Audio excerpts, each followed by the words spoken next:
yow boo amulee rapport mais Mohamed mënuloo xam ndax mënoo apprécier de manière qualitative comment nos deniers publics ont été gérés. rapport yooyu bi si njëkk bokk na les rapports de l'inspection générale d'État. Mohamed depuis 2019 l'IGE n'a pas produit un rapport annuel général depuis 2019. quand même. te li ci doy waar mooy président bi muy door a ñëw falu dafa ni IGE.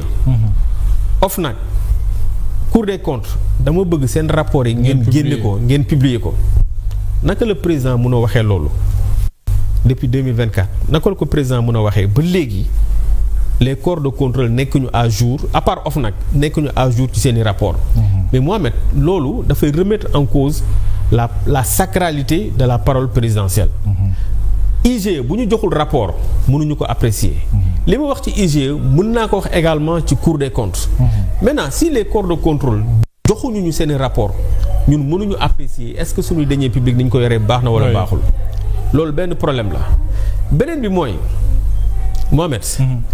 bari temps yee maa ngi doon interpeller waa SOGEPA c'est-à-dire li tax may wax mbirum SOGEPA c'est pour vous montrer que parfois loi bi ñu voté woon sur l'accès à l'information quand même ça pose problème mais SOGEPA gère le patrimoine du Sénégal le patrimoine bâti mais SOGEPA dañ fi defoon bi ñuy door a ñëw dañ fi defoon benn opération de récupération des biens ne dañuy xool yenn biens yeeg yooyu ñu récupérer ko mais opération boobu ñun amuñu ci benn visibilité. waaw c'est-à-dire yow xamoo kan la ñu nangu këram kër yi ñu nangu fan la mujjee. dëgg la mais base française bi ñu récupéré.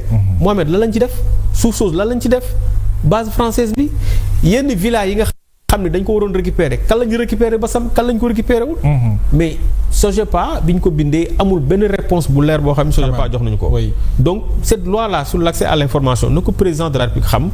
c'est une loi boo xam ne dafa montrer ay limitam te man jàpp naa que ni ci état de droit bu ñu wax transparence loolu dafa war a leer transparence aussi bokk na ci Mohamed bërki démb dañuy gis le président de l'Assemblée nationale Ousmane Sonko avant mi doon président de l'Assemblée nationale mu taxaw ne moom am na ay fonds politiques à hauteur de 1 milliard 700 et quelques mille et il a fallu mu xaar 2 ans pour mu génn wax que ni amoon na ay fonds politiques comme wax na ko ba tey garaawul mais même exercice boobu lañ koy laaj mu def ko Assemblée nationale xam nga dafa taxaw ne bi muy nekk premier ministre primature am na 1 milliard 700 et quelques de fonds politiques. tey ñaata la am assemblée. léegi dama bëgg monsieur le président de l'Assemblée nationale nga taxaw wax ñu. say fonds politiques Assemblée nationale ñaata la loolu exercice de transparence la. absolument la même chose également ñu koy demander au président de la République monsieur le président wax ñu ñaata nga am comme fonds politique. gis nga loolu bu ñu ko defee. dina permettre askan bi ñu xam. effectivement ñi nga xam ne ñoo ngi ñuy jiite. nag fan suñu xaalis bi ci lan lañ koy dépenser. mais exercice boobu bu ñu ko amul Mohamed naka lañ bëgg a waxee que ni transparence am na ci réew mi te transparence fu mu amul man pour man te nag ñoom ma wax ko nañu xam ni que transparence waruñu ci woon critiquer benn yoon reproche quand même ce régime. oui parce que ils ont tellement parlé de. ils ont vendu quand même de transparence de jub jubal jubanti. et li ma lay wax nii. tey moom moo nekk ci mbirum pétrole bi le fonds intergénérationnel.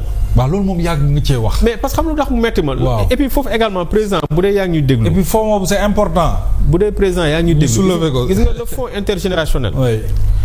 xaalis la boo xam ne dañuy bu ñu exploiter suñu pétrole les hydrocarbures dafa am 10% yoo xam ni.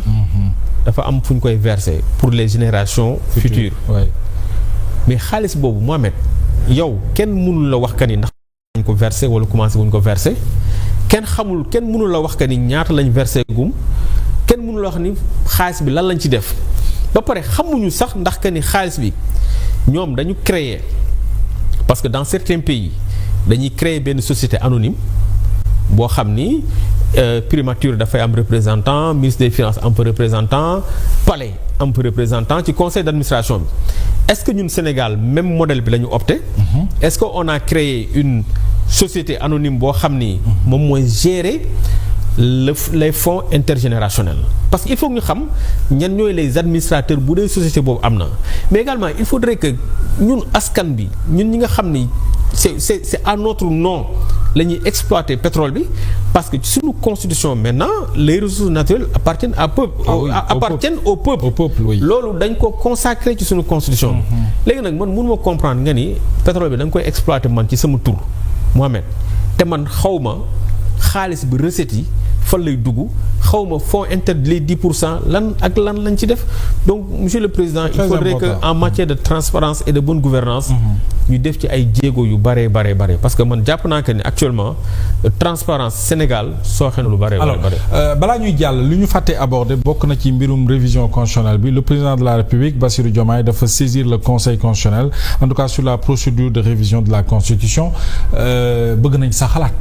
mais loolu démarche bu am solo la Mohamed xam nga man je suis un légaliste su ma naan je suis un légaliste mooy dama gëm les textes parce que droit laa jàng. procédure bi président def man pour man warul nekk na procédure boo xam ni il fallait que mu def ko. parce que il s'agit de notre charte fondamentale. oui pour man. li jaadu mooy avant muy dem référendum wala avant muy dem quoi que ce soit fenn. quand même dañ ko war a jox le juge constitutionnel. mu saytu ko. parce que le juge constitutionnel moom mooy le gardien de la constitution avant ngay dem référendum da nga koy saisir le conseil constitutionnel moom mu apprécier xool disposition par disposition article par article ndax lii méngoo na ak constitution bi.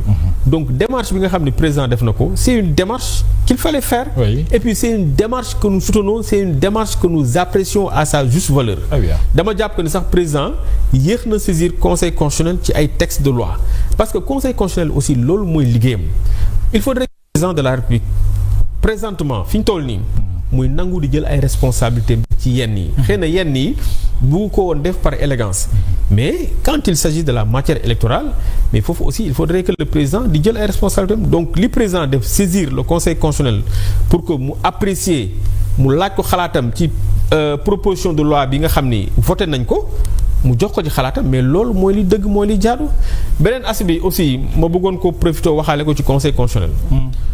Mohamed ñun dañu am conseil constitutionnel boo xam ni 7 sages la 7 juges kenn ki yàlla sunu borom moom na ko yàlla yërëm te xaare ko àjjana muy Badio Camara. mais je pense su ma juumul léegi ils sont au nombre de 6. waaw mais conseil bi muy mujjee siège y avait que 5 juges. parce que beneen juge bi bon am na ci lu ñu ko tuddoon xëy na laa wax loolu moo tax ñu écarté ko. mais aussi li gën a doy waar mooy. Mohamed dañu am conseil constitutionnel boo xam ni on a un président par intérim. Mohamed loolu est-ce que c'est. mais conseil constitutionnel du Sénégal. oui quand même. ça fait combien de temps 1 an et quelques le conseil constitutionnel fonctionne avec une présidente par intérim. mais loolu dafa doy waar.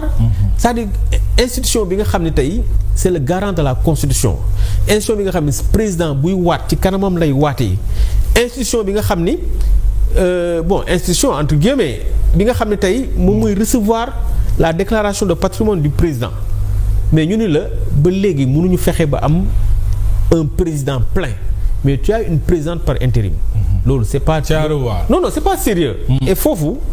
dama bëgg le président de la République bu dee moom mooy dégg le temps que xëy na